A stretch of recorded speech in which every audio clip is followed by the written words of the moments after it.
There he is. I don't know how big it is. What is it doing? Oh gosh. Oh my God.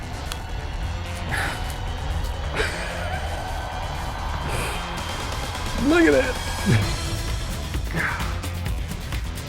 don't know how big it is now. Look at this.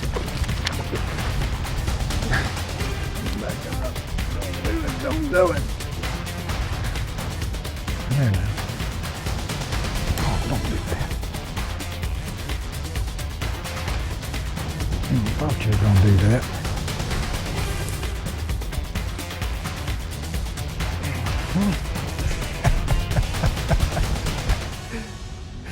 This is amazing.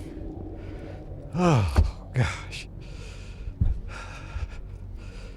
This is absolutely amazing. I really believe the crankbait was the key to catching those, consistently catching bigger fish. So, and they were on, I don't know if it was a big rock, I don't know for sure what was there, but when I would feel that crankbait start to bump, whatever piece kind of cover was there, that was when I'd catch those big fish. And I really had to make an extra long cast. I had to get my rod down in the water, and I had to get that bait to bump that, and I would do it about, I was lucky if I did it 2 or 3 casts in a row. You gotta, when they come up, you gotta hurry up and throw, and you gotta hope a little one doesn't get it. I had, first day of the tournament, I had a little 2-pounder get it. Was swimming up, fixing to jump, and it came out of her mouth, and a 5.5 got it, and I caught the 5.5.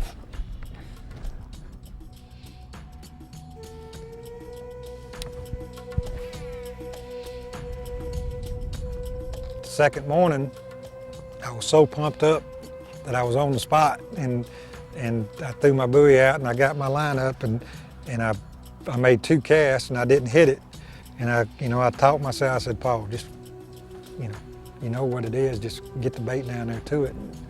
And I made a real long cast, and I got the bait in the right spot, and I came over it, and bam, I caught a 913.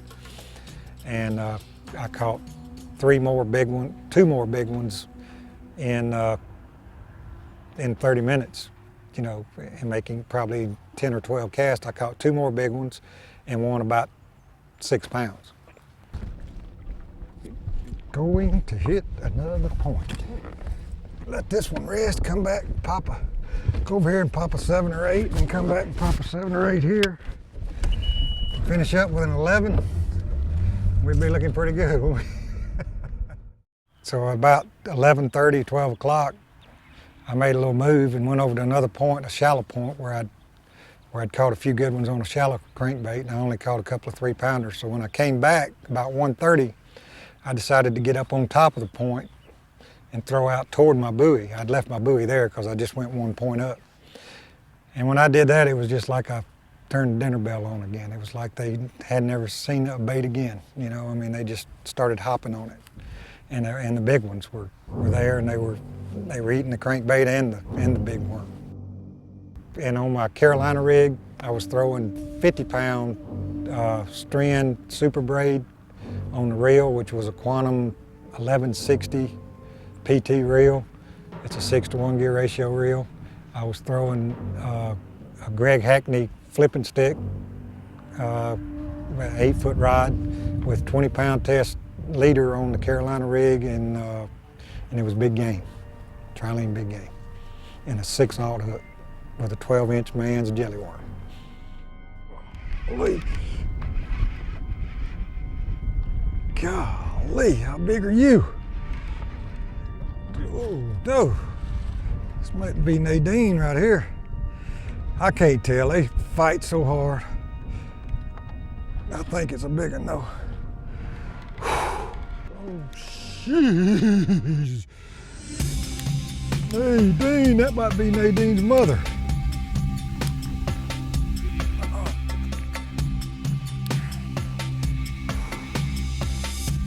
Look at that, look at that.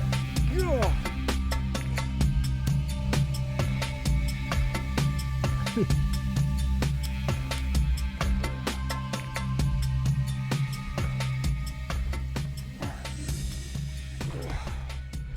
Yes, The man's jelly worm strikes again. And I almost left this point. Decisions, that's what it's all about, man, making the right decision. Whew. It's a long fish, isn't it? Nadine, I knew you lived out there somewhere. Tell you a little story about the man's jelly worm. I was in my fishing shed getting ready to leave for the tournament, and I was packing stuff up and I was digging through everything, and I found this pack of 12-inch jelly worms. And they were probably 10 or 12 years old. It was a 100 bag of watermelon red. And I set them up on top of some boxes. I said, I think I'm gonna take those with me. There's supposed to be some big fish in this lake. And I got all my stuff done and I forgot the pack of jelly worms sitting on the box. And something was bothering me when Guy Aker came to my house. We traveled together. And we got up to leave the next morning about 4:30 or 5 o'clock in the morning, and we were pulling out of the driveway, and I said, I'm forgetting something. And I stopped and I said, golly, that pack of worms. And I got out of my truck and I walked back up to my fishing shed and opened it up and got that pack of worms and put it in the truck.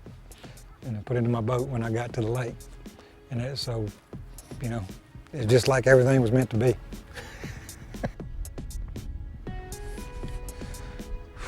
All right, Paul, you got them located now, just catch them. That's all you gotta do. Ned, Nadine, and family live down there. Catch them. Where are you going? Oh. Be big. Be giant. Thinks it's a tarpon. Yeah, you're getting tired.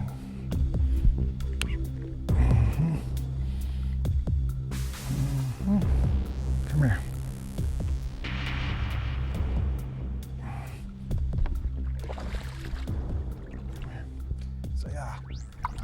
Uh-huh. Uh-huh.